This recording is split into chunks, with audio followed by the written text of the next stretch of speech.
Hello, everybody. My name is Lillian Day-Thorpe, and I am the director of Nancy Margolis Gallery. Welcome to this afternoon's Artist Talk with Alex Griffin. Today, Alex and I are going to look at and discuss his paintings from his current solo exhibition, Afterglow, which is his second solo show with the gallery.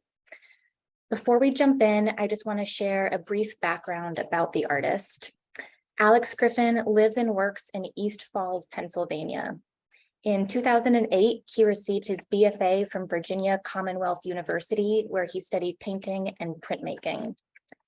Griffin's work has appeared in solo and group exhibitions throughout the United States, including at the esteemed Woodmere Art Museum in Philadelphia.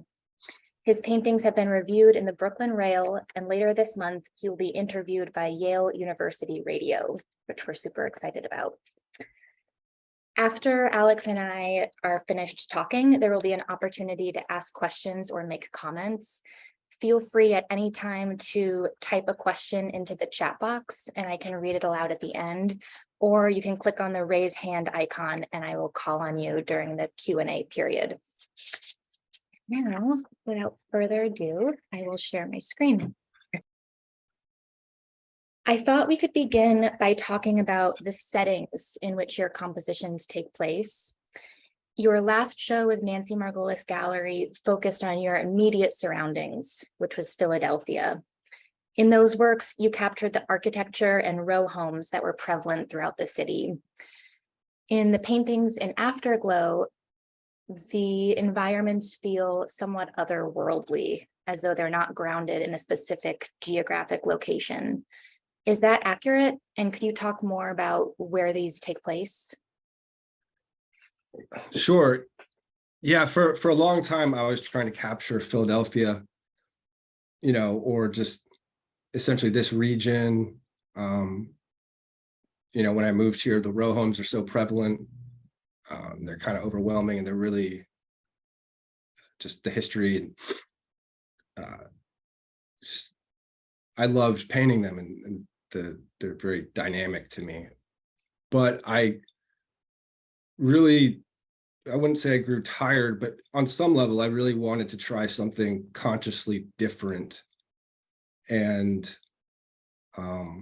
so in Afterglow, for example, I am working from a number of different photos, not my own photos, just photos I've collected or seen on the internet. And kind of tried to just give myself more freedom. And for example, the factory slash house slash, I don't know what it might be, mansion of sorts on the left is like English in nature. It may not look like that, but that was kind of where I was coming from with the photography. And then the trees are Italian, I guess they're cypress trees. I'm not quite sure. Mediterranean feel to it. And I liked that contrast of kind of just creating a place that definitely doesn't exist. It's yeah, it's almost like a collage approach. It's definitely a collage. Yeah. And the woman in this, from another photograph, the chair kind of just came out of nowhere, but it's definitely a collage for me, and a painting as a collage. Do you feel like in addition to those other outside sources, like the photographs, you're also looking inward and maybe tapping into memories to create some of this imagery? I think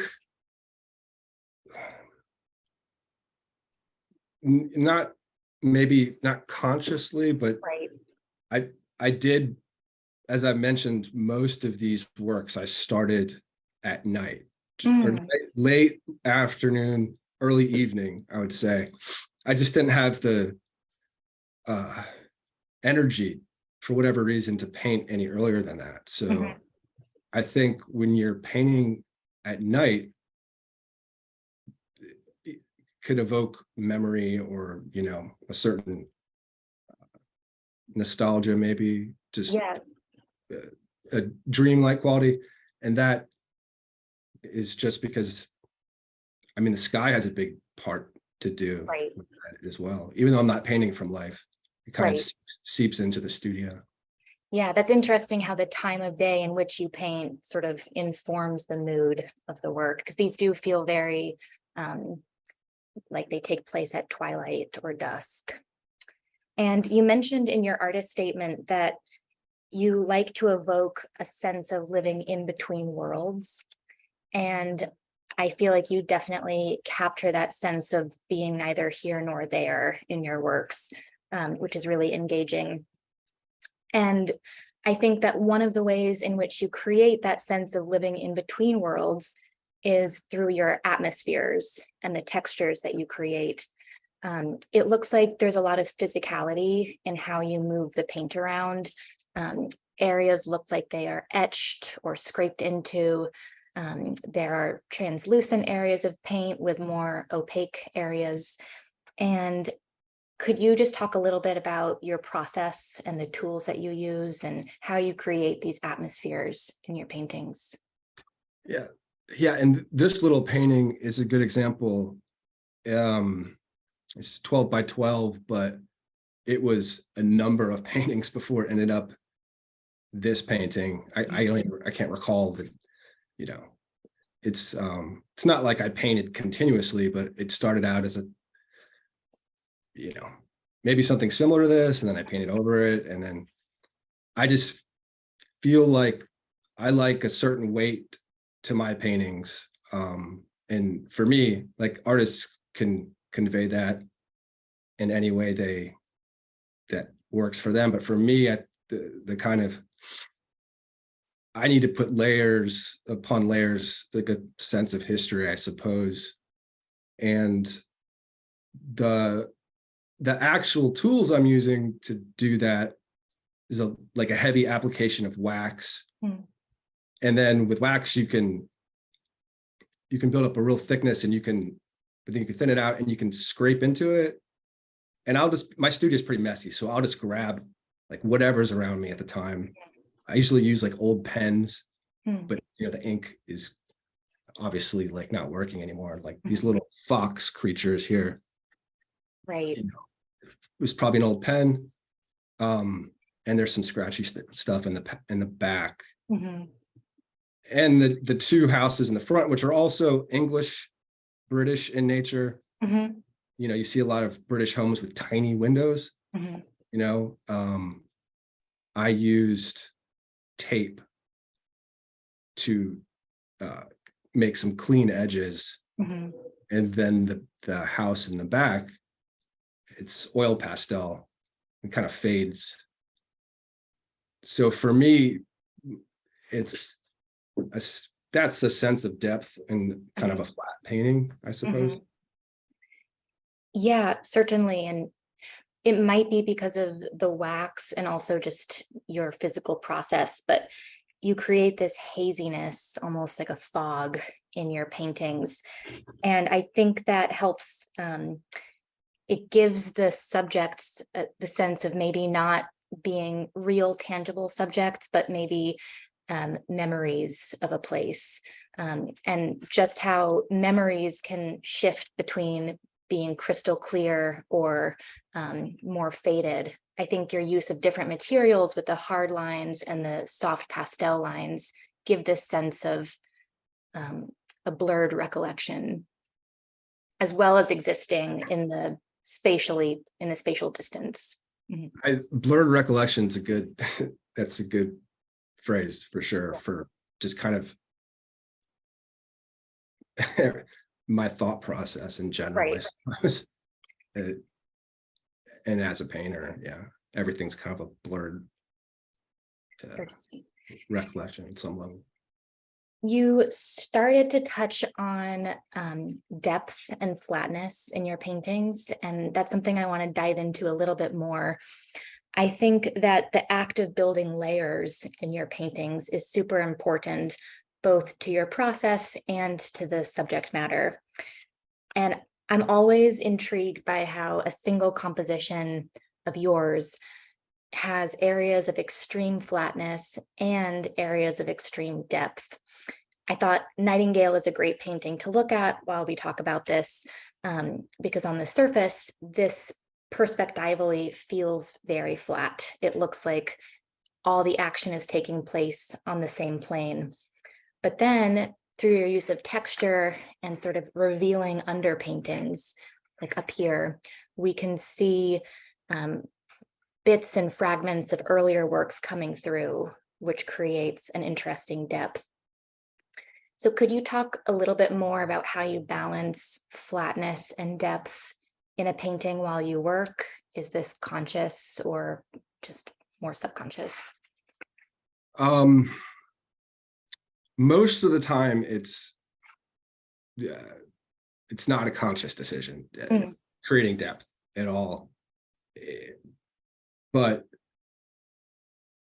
just through the process, it'll come about, or it won't.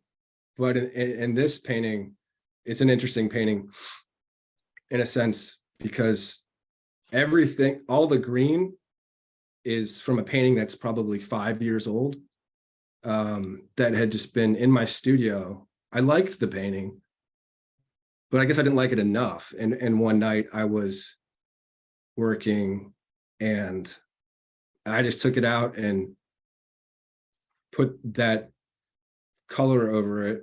I'm not quite sure what that is, but and made a house, this little house out of it. And so it's part of the painting is 5 years old, and then part of the painting was made this summer. Everything that was made this summer is the fence and the two women and the house. And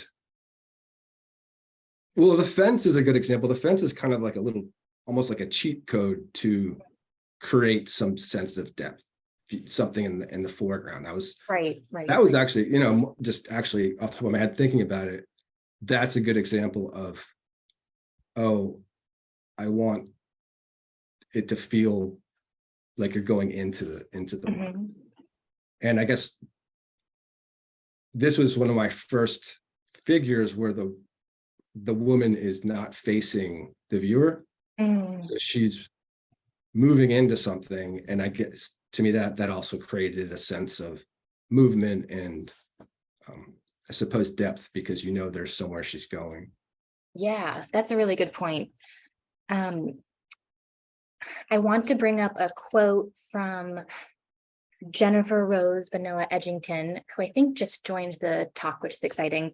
She wrote a review in the Brooklyn Rail last year about your work, and she said, Griffin's constant use of layers of paint in his works and his combination of images among and upon other images suggests numerous potential histories. I really love how she phrased that, and I think she beautifully put it. And I love how your interest in history makes its way into your process, and you're creating your own histories through these years of paintings on top of paintings on top of paintings that you're then scraping and revealing. And it creates sort of an emotional weight to the works. Yeah, it's my painting it's pretty intuitive and pretty emotional. And even though it starts from an image, or a number of images, and then they'll get erased and they'll come back and they'll come in. It's if it's a real struggle to make a painting. Then occasionally when I'm finished, not every time, but I'll feel like, oh, I got something out, I got something off my shoulders. And that's a good feeling. Most of the time that doesn't happen, because paintings take a while to kind of come about. But when I sit back and I look at something that's finished, like I was really happy with this, and I felt, I don't know, maybe a sense of calm for a bit. And then the next day you have another blank canvas of sorts, and you have to keep working. Certainly. I want to talk a little bit about the figures in your paintings. Pretty much every painting includes figures, whether they take up more of the composition like this one, or whether they're super minuscule like this figure here, or even etched into the surface. Could you talk a little bit about who your figures are? Are they specific people in your life? They're not, as far as I know, they're not specific people in my life, or specific people in history, but they could be. Mhm. And I, with all my work, I love hearing what other people, whatever narrative another person sees in my work, Mhm. is really interesting to me. I love that. But I guess for this painting, this was, I really loved the photograph, and I wish I could, I think it's a film still, like a Polish film. I can't remember it, but the woman on the left was looking out a window. And there was a ladder. She was kind of standing on a ladder looking at a window, and I loved it. And I worked on it in different variations a couple times. It didn't quite work. And then I ended up taking her out of the window and putting the nude figure in the window. And you could see it as a mirror as well, I Mhm. suppose. And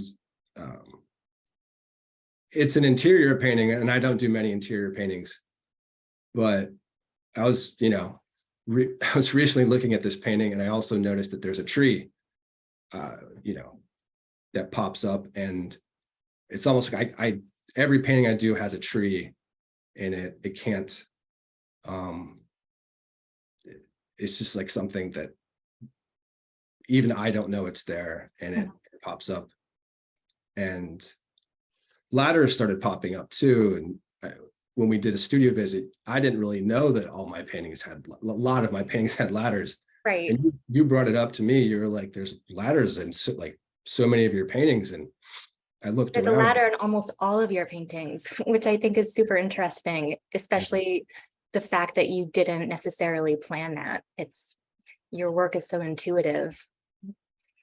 Yeah, it was kind of a whoa, yeah, moment. Um, I also like the fact that your figures don't have facial features. They make them somewhat universal, and I can impart my own stories onto them. And I like that you leave your narratives up for interpretation. And we're going to talk about narrative more in a minute. But when I saw this painting, I got the impression that the figure on the left was looking into a mirror, and she was seeing a reflection that was another side of her. And it had this sort of psychological undertone. But I like that what's truly going on isn't explicitly clear, and you really invite the audience member to create his or her own story. That's what I want. I want the viewer to, take it and run with what's in Mhm. their mind. Yeah, So it's interesting that you saw it that way. yeah, absolutely. And just dipping a little bit more into narratives, I feel like you reveal parts of narratives, but then encourage viewers to fill in the blanks, like you're dropping clues, but not answers. I love how you have sort of a phantom building down here and what looks like a boat. And then it's hard to see on the screen, but this figure etched into the surface. And am I right that you don't have a specific storyline in mind when you start a painting? It just sort of comes about through the process? Well, there's always an image or images, but you know, it'll rarely be the images I start out with. Mhm. So, but this, in the end, because I don't do many paintings based, heavily based on the water. Mm. I kind of stepped back, and I was like, this felt to me like the Hudson, from it's the Cuomo Bridge, but it used to be the Tappan Zee Bridge, like when you're Mhm. looking across. Mhm. to me, from certain areas. And that wasn't, I was not trying to paint that.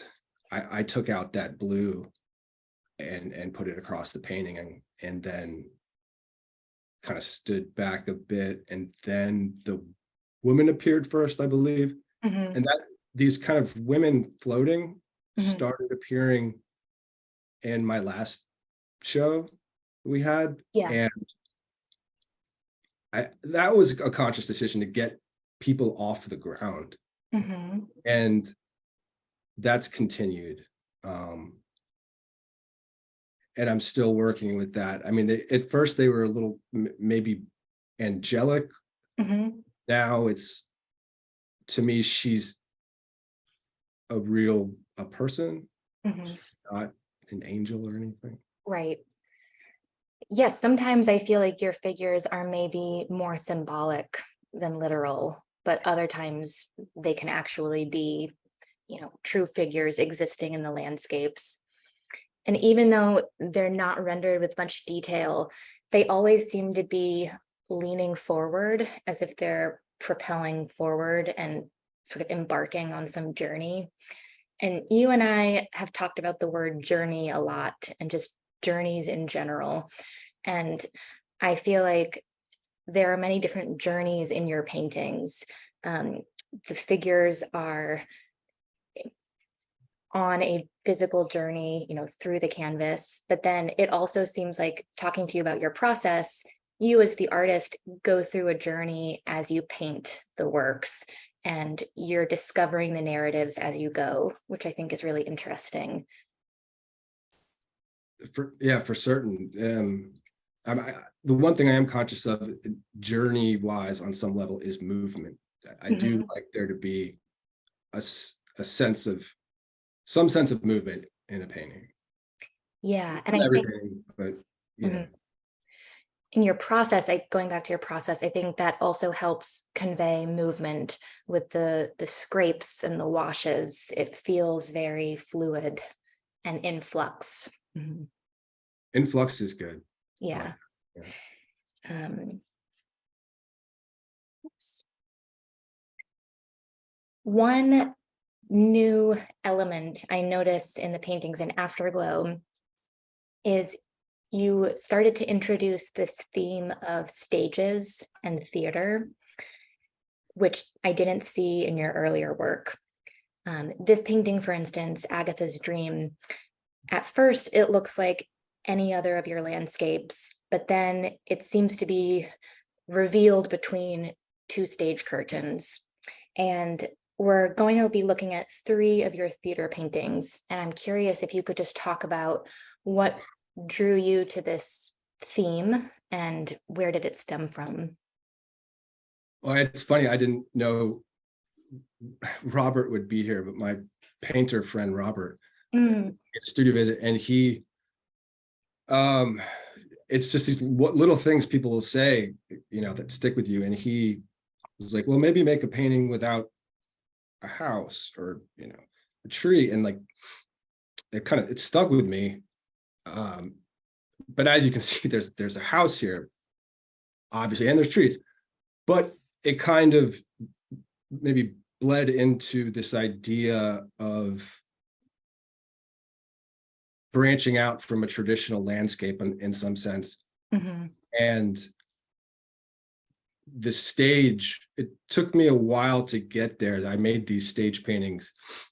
They're the newest paintings I've made. mhm, And it was also I'd been collecting a lot of photographs of traditional stages, like really ornate stages, from the 20s or something, and then like experimental German stages, mhm. or German plays, where I don't know what's going on, but I just love the aesthetic of it. And that kind of, all those things kind of led me here. Mhm. But as you can see, it still has a house, still has trees, still has a woman. So Yeah. ladders there, and I didn't even Yep, think there's a about ladder that. right here on the right. Yeah, Um, and even next to her, there's a ladder ish thing. And then yes. in Chimeras, here's another ladder propped up against the tree on the left. This is another stage painting. And I like how there are elements that you can't exactly tell whether they are true natural objects like stars or props. They, like these stars, for instance, seem like they're perhaps cutouts that are suspended from strings, but then they also look, it's unclear whether they are actual stars in the sky. Those are definitely, fake stars that someone would make for a play. They were definitely, that was intentional. This started out as I'm going to make an interior painting of a play. And that gave me, it started to open up and give me more freedom to play around with all sorts of different elements that might not work in a row home or just a house outdoors. These little creatures and things. I don't quite know why, but they felt more alive, and they could work in this this manner. Like the skeletonish figure, he's quite large and just floating, and that worked for me in this in these stage paintings. And I really enjoy the freedom I've gotten from these. They've been fun. I love that. They look fun. I mean, it looks like there is a sense of liberty sort of unleashed within you. And I find them endlessly interesting for many different reasons, but one element that I'm so drawn to in the theater paintings is how they create an interesting engagement with the viewer. In your other landscapes, I feel like an unknown observer. I feel like I'm watching a scene unfold and I can see the figures, but they can't see me. In the theater paintings, you seem to turn this around. I feel like the characters are performing for me and I become part of the narrative as a member of the audience. And it just creates another layer of depth and interest. Yeah, I love that. Yeah. That was an intentional, but I love that you had that experience of looking at them that way. And yeah, now that I'm looking at them again, they're also night paintings. They're very true. These are not paintings that would be made in the morning, I don't think. Right. No. And the figure over here, the animalish figure with the little hat, that scale, it worked really well for me. Here, where it may not have worked in a more traditional landscape. And that painting on the both of these paintings, there's a lot of paintings underneath of them. A lot of paintings underneath. Yeah, I'm just looking at them now and I can see what was there. And do you think you're going to continue this theater theme moving forward? Definitely, yeah. It's it opened up. I think fun is a better way, because you can only paint so many row homes. Right. Not that I won't do that again if I'm interested in it, and it's something I still am, but you just want to. We've talked about this, but I do want to paint the suburbs someday. So that's kind of that's always something I'm in the trying to do it, but it hasn't come about yet. So now I'm doing a lot of experimental work for me. I love that. To wrap things up, we're going to look at 3 paintings that you painted on vintage cigar boxes, which I think is super interesting. We have Fox Ridge, Bloom. Sorry, I'll go back a little longer. Bloom and Winterlight. I wondered if you could talk about how this came about, painting on cigar boxes, and what draws you to this medium. There's a cigar store next to the art store that I go to in here in Philadelphia, and they were just selling them, used cigar boxes. And I thought it was really cool because they're all different types of wood. They're different thicknesses. They're really unusual sizes. Some of them have interesting logos, and also with this size, I could because I don't really thin my paint down too much. It's very thick, so I could put as much paint as I wanted on these, and just it also, I guess, freedom. It gave me more freedom as well to just do whatever I wanted. And they're all different, I don't see a lot of similarities necessarily between the three paintings. The fox painting, I think for me, it's a very happy painting. It's just it reminds me of a snow day when I was, a kid. There are two foxes, and I think they're in a cemetery, and they're just having fun for whatever reason. And yeah, it's a fun painting for me. And then the bloom is kind of my attempt at the suburbs With another ladder. With another ladder, right? And it started out as like, I'm going to make a suburban painting of, someone sneaking out of their, room at night, which I did, and but the man in the top hat popped out of nowhere. He kind of shows up in a lot of paintings, and it just got a little stranger. And yeah, anyhow, and then the winter light was from another photograph that was much more complicated. It had a lot of details. I just kind of stripped them away. Mm-hmm. And it's a pretty straightforward painting for me. It's a nude on a bed, but a very wintry painting. Yeah, it does feel very wintry. And I don't know how clear this is via Zoom, but these paintings really take on a sculptural element, which I love. And when I went to Alex's studio this past November, he didn't have them hanging on the wall, but they were propped up on shelves or on a table.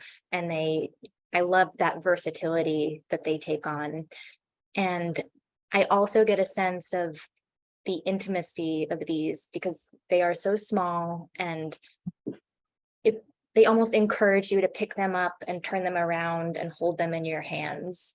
And that just creates a very sort of unique bond and a level of intimacy that I think is really beautiful. Yeah, thank you, Lillian. That's, I like that. Okay, I think that was awesome. And we are going to open it up to questions from the audience now. So let me just take a look. I think we have some good questions coming in. Rita asked, is the wax you use cold or hot wax? Oh, that's a good question. Yeah, I should have. It's cold wax.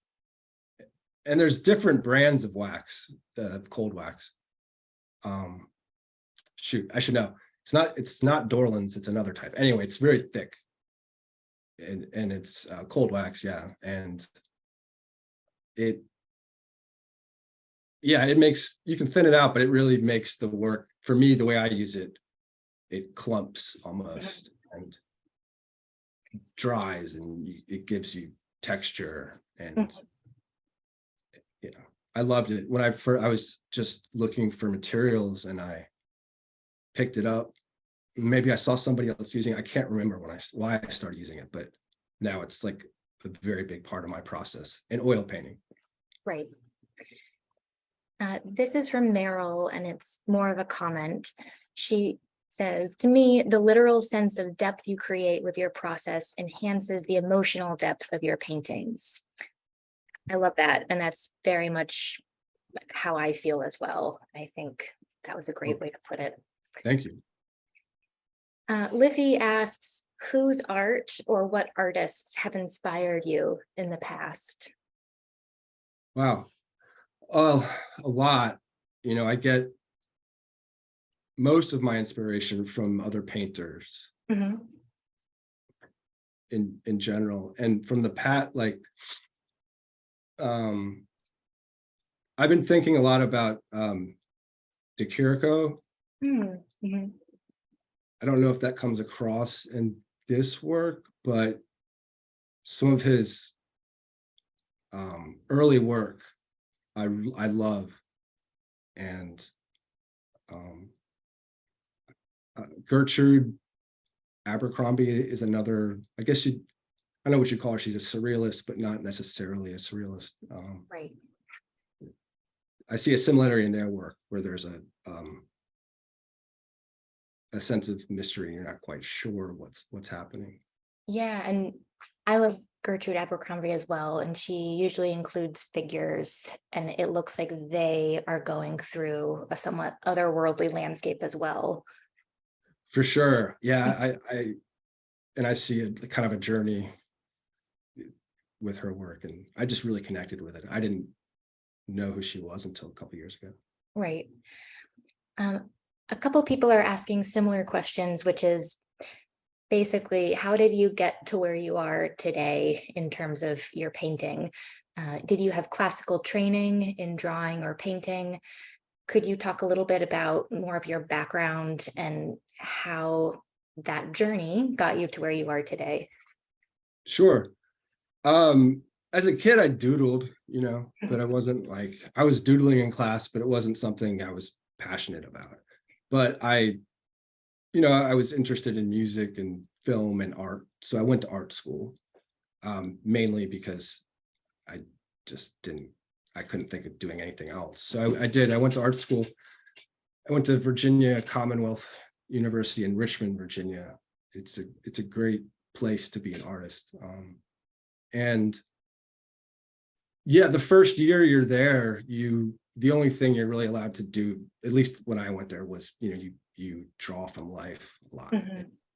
You're not given a lot of creativity to do what you want. And then the longer you go, you're given more freedom. And so it was a relatively classical training, but I kind of stepped away from that and started making totally abstract work. For most of my 20s and early 30s, it's kind of a blur, but I was making abstract work influenced by, the abstract expressionists. Mhm. There's something romantic and interesting about those painters. And anyhow, like then I don't even know how I ended up painting figures and houses again. It just kind of, I needed to express that, I suppose, that I couldn't do that in abstract work. And a lot of it was my interest in film stills. And I always wanted to capture the kind of a film, the essence of a film, or even make films. So Mhm. this is, on some level, it comes from film as much as anything. Yeah. Maybe the last step I've taken. Right. Yeah, that's really interesting. You and I often talk about film, and I like how it has this big role in your work. I think that's really interesting. Uh, Carol was asking about what you use paint/color wise. And that reminded me that I also wanted to talk a little bit about your color palette and how you come up with these interesting color choices. So maybe you could give us a little bit of insight about that. Um, I guess I've always been more comfortable with muted tones, color choices, color palette. And so I love working with grays. There's so many different types of gray. Mhm. I think I heard that Parisians have, like, I don't know, something crazy, like 25 different words for gray. And if there's so many French grays you can get. Mhm. And that I don't know, I'm drawn to that color. And hints, throwing in hints of brighter colors, but that's my natural inclination in painting is muted. Mhm. I like how your work tends towards these muted tones, but then you always have a couple of surprises. Like the painting behind you right now, North River, that introduces these amazing blues that we don't see in some of the other works. And last year you had these pinks and purples that sort of contrasted the grays. Sure, yeah. The painting behind me, and then some of the pink paintings. I like pink too, actually. Mhm. Pink's yeah, these are not natural colors for me, but I've been consciously using them. And there's so many painters I admire that use all these colors, these reds and yellows and blues, and it's just not natural to me. So I'll see that someone's work and I'll, like, Matisse or something, and I'll be like, I'm going to do that, and then it doesn't work, but it maybe helps me in the end by trying to do something like that. Certainly. And one thing that you and I have talked about from the past is scale. Most of your paintings tend to be small to medium in size. I think the largest work that you've shown with the gallery is 36 by 36 inches. And do you ever work larger than that? Yeah, we were talking about scale, and that's probably the biggest I've worked. And I think one of the reasons is, like, I use so much paint on a painting that covering a larger painting would be a whole different experience. But I do want to work larger, and that would be really fun to do. But I think I'm drawn to really tiny paintings. If I'm at a museum, I'll love a little tiny painting with a big frame around it. Oh, yeah. think the frame adds to it. That'll be something that draws me in. Carol also asks if you could talk more about your process, specifically, how do you start a painting? Does it evolve, or how much planning do you do ahead of time? To start a painting, I'll put down a layer of something, a layer of maybe blue or green, or just get some color there initially, and then wait for it to dry a little bit, or just mix it up, just like kind of a traditional way of you would start a painting. And then from there, anything goes. It's a lot of layering, a lot of starting and stopping. Like, sometimes I'll go in the studio and I'll go in there with the intention of painting, but I will end up just looking at something all day, and then the next day I'll put another layer down that made sense for me, or another image that made sense. So it's pretty intuitive. It's hard to describe.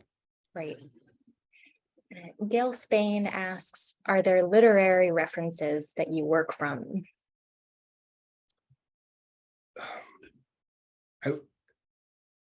I wouldn't say direct literary influences, but I do read a lot, and I may have talked about this before, but I think some of the women I paint that are maybe from the 19th century, a lot of that could come from literature Mhm. that I've, that I've read and then has been turned into a film, things like that. There's I think I may have mentioned this before, but it's always stuck in my head, the Charlotte Gilman, Mm. the yellow wallpaper. Was I that, yeah, the believe. yellow wallpaper? Oh, I That's love that always, story. Mhm. yeah, that's always stuck in my head. And I think some of these women, if it's an interior, that, Yeah. Thank you for bringing that story up. I hadn't thought about that in a few years, but it's so interesting. And I can see sort of the psychological influences of that on your work. yeah, then it kind of goes to, it reminds me of Ingmar Bergman films where Sure. it's similar, where there's a woman indoors. Gail followed that up with the work evokes wandering, both in the making and in the imagery. What do you think of the word wandering? Wow, Mm. that's a good question. Yeah. That's a good question, Gail. I can see that in all of my work. People are looking for things. I wandering. I mentioned this actually in my kind of my little statement for the show, that my paintings are looking for something. They're actually looking for something outside of the canvas. So that is definitely a sense of, wandering off of the traditional, seeing something outside of the painting itself. Mm-hmm. And the movement as well, like I mentioned before, is the sense of wandering for sure. Yeah.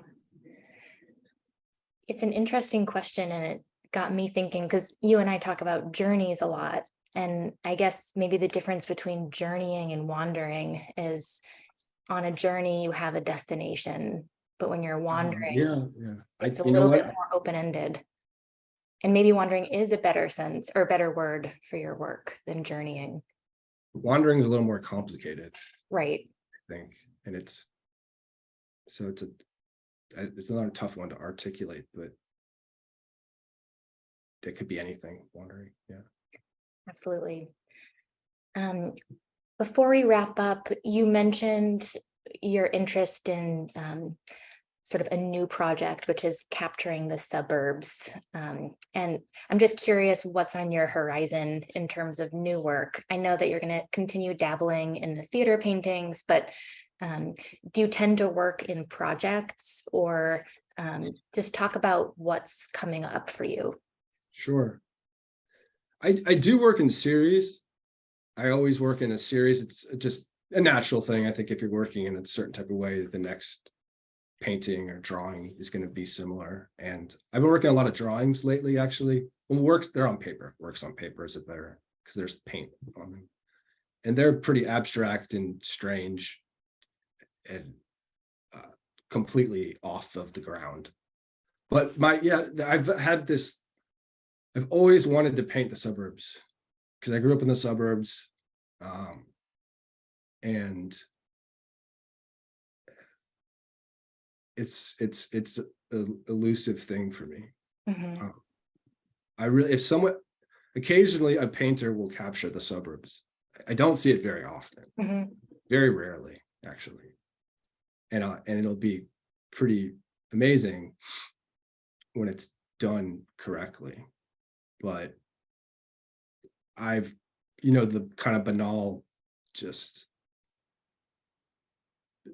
boring on some level essence of, but also there's so much more going underground at the same time. I think that could be super interesting. I'd love to see your take on the suburbs. There's a photographer I admire named Gregory Crutzen, and his work is very different than yours, but his subject is always the suburbs, but through his use of lighting and staging, he gives them a very eerie vibe.